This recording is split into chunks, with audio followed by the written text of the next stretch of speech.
Halo,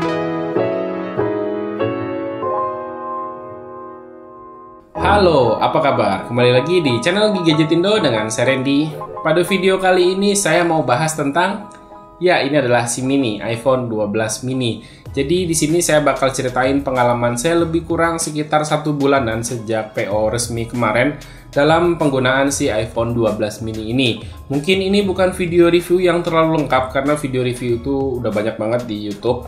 Tapi di sini saya bakal ceritain pengalaman saya, terus penyesuaian apa yang saya lakukan sebagai Android user ketika menggunakan produknya Apple. Oke, jadi gini, di video reaction PO dari iPhone 12 series kemarin, saya sempat ceritain kalau saya adalah mantan pengguna produk Apple sejak 7 tahunan yang lalu. Dulu saya pernah pakai iPhone 3G dan juga iPod second generation. Dan waktu itu saya pakai nggak lama, sekitar sebulanan aja, habis itu saya jual.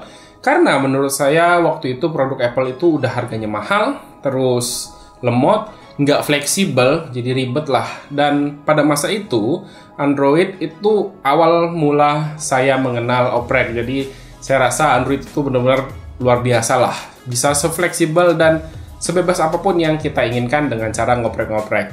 Terus berjalannya waktu selama 7 tahunan ini saya nggak pernah lagi pakai produknya Apple, dan baru kali ini iPhone 12 mini ini saya pakai si produk Apple lagi. Nah, penyesuaian yang pertama yang saya lakukan adalah jelas di iPhone 12 mini ini, kalian udah sama-sama tahu kalau iPhone 12 series itu nggak dapat charger sama sekali. Jadi saya harus extra money sekitar 300 ribuan untuk beli kepala charger aja. Dan sebenarnya sih kalian nggak perlu, kalau mau pakai charger yang biasa itu bisa aja, charger yang ada aja di rumah gitu.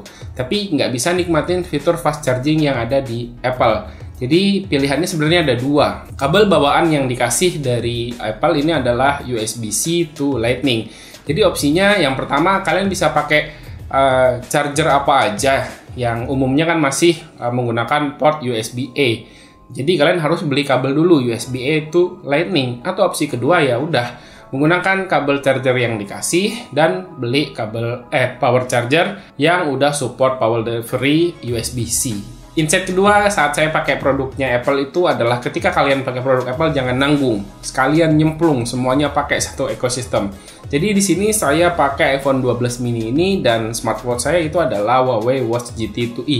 Di sini nggak nyaman penggunaan Huawei Watch GT 2e menggunakan atau di-pairingkan dengan iPhone 12 mini. Jadi untuk aplikasi bawaan dari Huawei Hub itu nggak selengkap menunya yang ada di Android. Bahkan mau ganti watch face juga nggak bisa sama sekali. Jadi watch face-nya hanya ada yang sesuai yang ada di jamnya aja.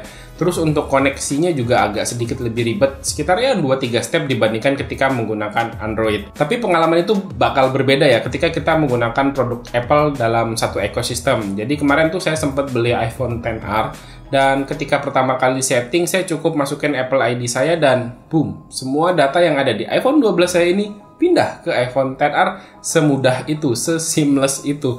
Nah, bayangin kalau kerja misalnya HP-nya iPhone, terus kalau pakai tab pakai iPad atau pakai laptop itu pakai MacBook, itu saya yakin kerasa bakal seamless banget kerja menggunakan ekosistemnya Apple. Tapi ya itu semua harus dihargai dengan cukup mahal.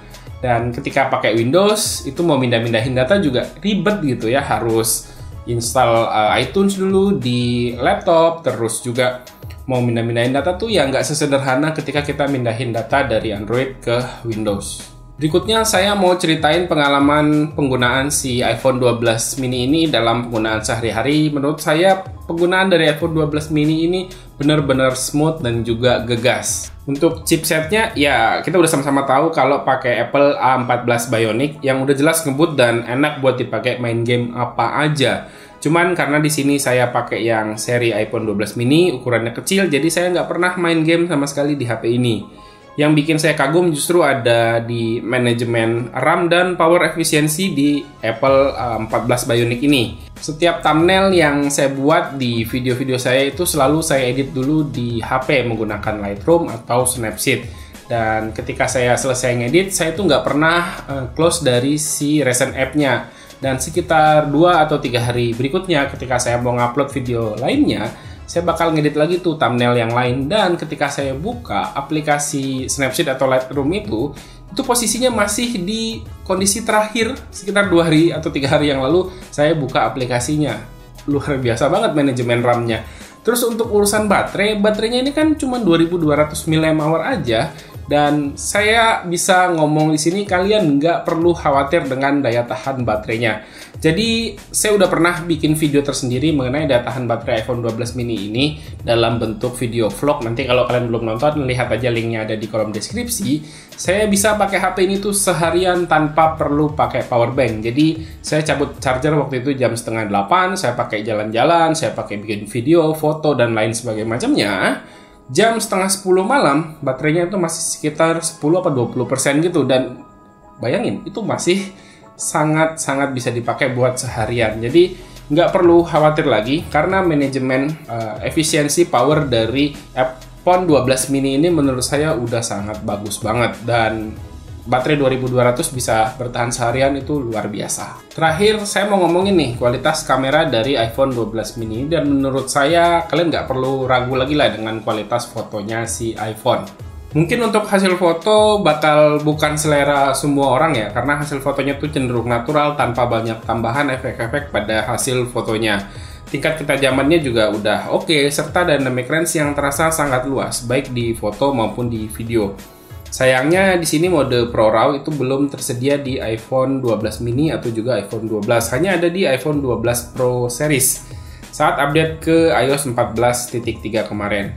Sebenarnya ada satu hal yang saya notice dari kualitas perekaman video menggunakan iPhone 12 mini ini adalah ya hasilnya tuh cukup berbeda jauh antara kualitas video ketika merekam di kondisi yang cukup cahaya dibandingkan dengan kondisi yang cahayanya minim. Waktu bikin video vlog itu saya ngerekam di dalam kamar hotel dengan pencahayaan yang ya lampu kamar aja, terus dapat sinar matahari dari jendela yang saya buka cukup lebar.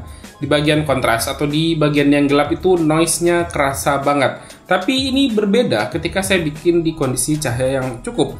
Hasil videonya tuh bagus, jernih, sangat-sangat stabil, dan juga ya oke banget lah ketika kita bisa pakai si kamera iPhone 12 mini ini untuk ngevlog. Jadi kalau misalnya kalian beli si iPhone 12 mini ini dan nanti mungkin bakal dipakai buat bikin video atau bikin konten, pastikan kalian mikirkan kondisi cahaya sebelum kalian bikin video konten tersebut. Ya udah ya, kayaknya segitu aja ya video kali ini yang saya bisa ceritakan dari pengalaman saya sekitar 1 bulanan ini beralih dari Android dan kembali menggunakan produknya Apple, yaitu iPhone 12 mini ini. Dan sampai saat ini saya tetap masih membutuhkan Android sebagai handphone pendamping dari iPhone 12 mini ini dengan alasan fleksibilitas. Dan oke, kayaknya segitu aja untuk video kali ini. Mudah-mudahan ini bisa membantu kalian yang seorang Android user mungkin mau mencoba produk Apple apa aja ya, nggak mesti iPhone 12 mini.